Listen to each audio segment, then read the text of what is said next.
Hello, everybody. Hello, everybody.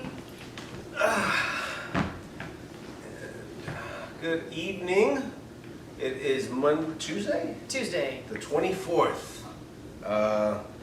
New York City is in isolation, quarantine, or however they want to put it. So we want to update you guys. It's been about a week and a half since we last were engaging with the community on a physical level. We had our dungeon party, which was the last hurrah for the foreseeable future. We did it because we wanted people to be in the space of others, of other Kinksters one more time, because we have no idea how long this is going to last. And it was a success. We didn't have a big crowd, which we didn't want a big crowd. But it was good to have friends and our chosen family around us. Even with our social distancing at the event, before it was cool. It was nice and heartfelt and much needed. And this break is going to be, it's going to be tough for a few of us, but we have some tips on how to help work through that. However, we're going to go through our checklist first, because there's a few things that we want to go over. So, as was just said, we're going to take a break from any social engagements, the ones that would have people come to them.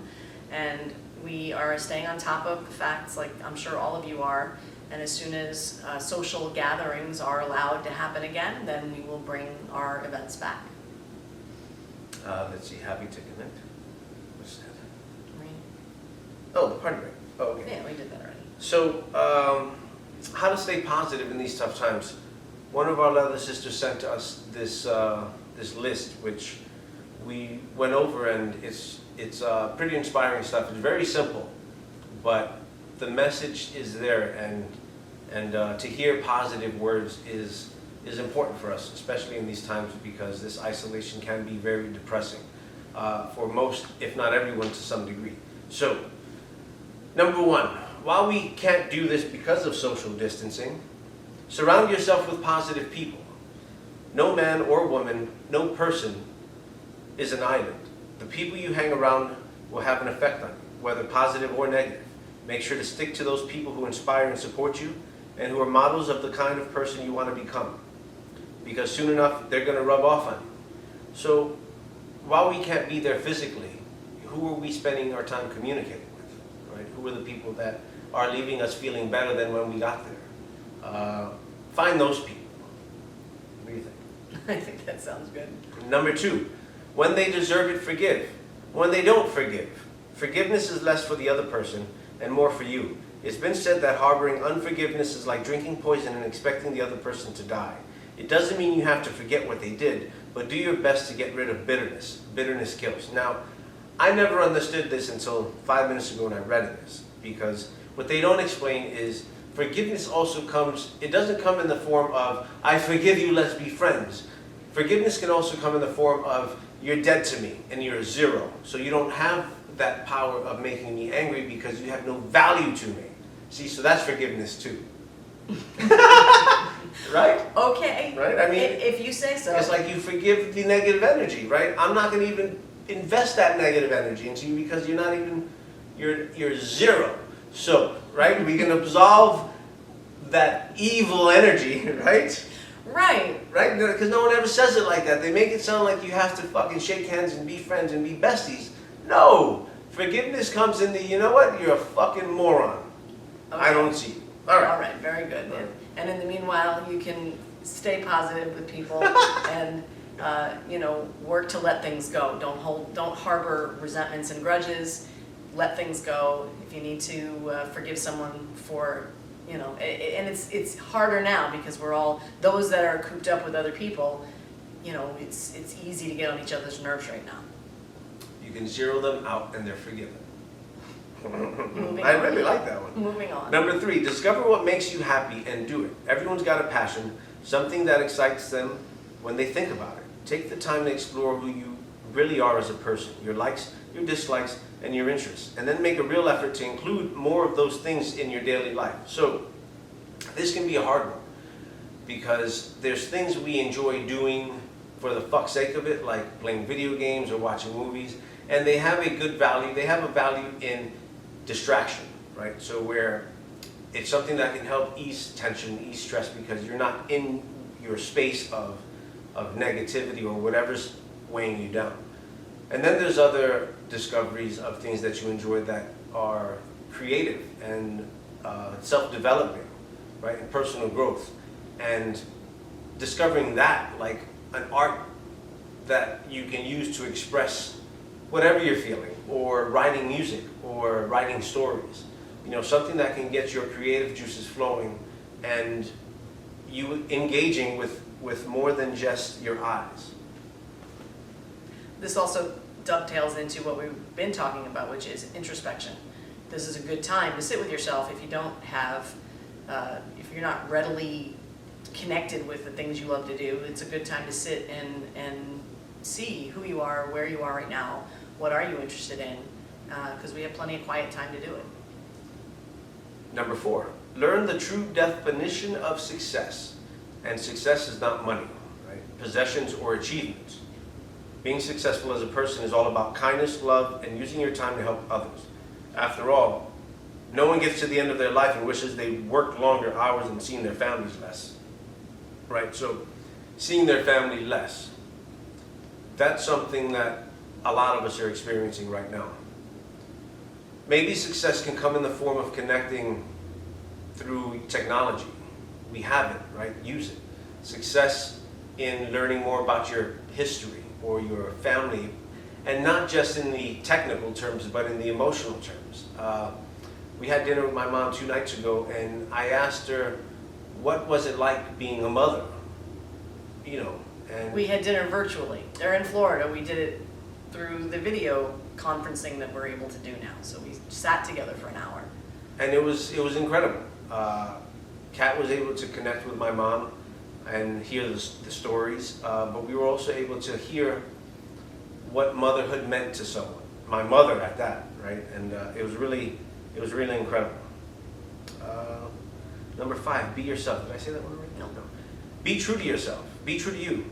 Imitating others will never work as well as just trying to be the best you can be.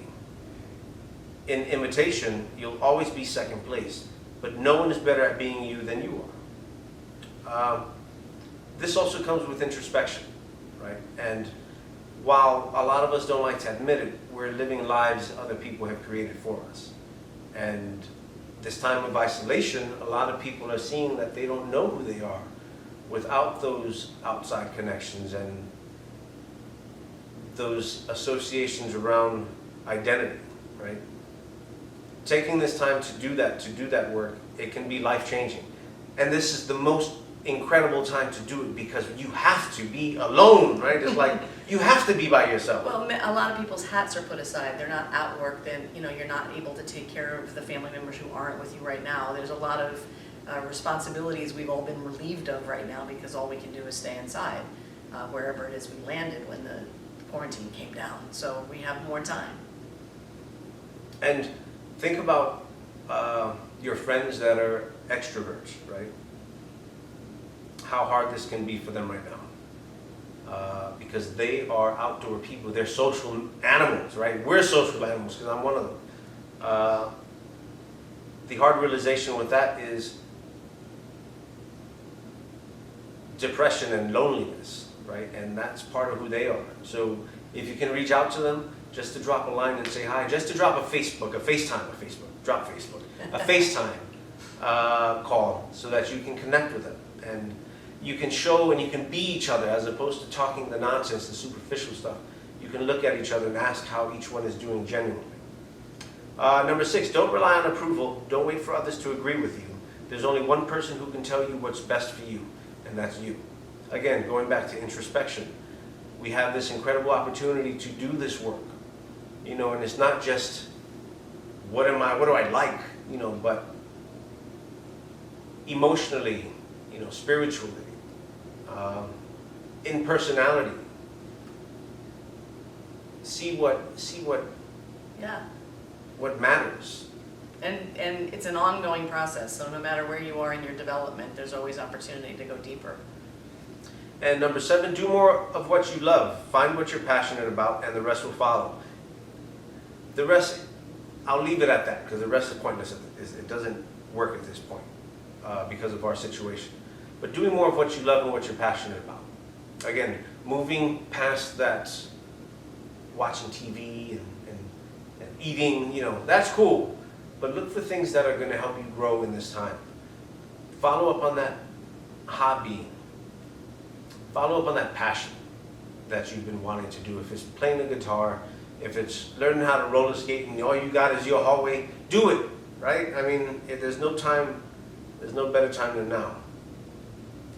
So that's 7. Okay, Awesome, so I'll put that down. 7 pieces of good advice. So we wanted to reinforce the social distancing. We're in New York. We are in the epicenter of, if not the world already, soon to be. As Governor Cuomo stated earlier, use New York as the example, right? Watch what's happening here. You need to isolate. We need to slow this down. People are dying. Within a degree or 2 now of myself and of Kat. Wow, yeah. It's not just look beyond yourself, right? Look beyond your own personal needs, because people are going to die because of this. And do your part. Don't be responsible for carrying this to someone, even if it doesn't hurt you. You don't know who you carry it to, who it would hurt. Communication, stay in touch with loved ones. FaceTime, use that technology. It makes a difference. And you don't know if you'll see them again, right? You don't know what this future holds for us. With that being said, we're going to round out this video. We just wanted to be in touch with you guys to say we're thinking about you. We miss you guys. For anyone that we've never met and that's following us, thank you for tuning in.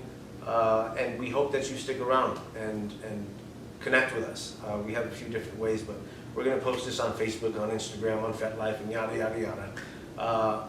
Be safe. Wash your hands. Take every step you can to protect yourself and to protect your loved ones.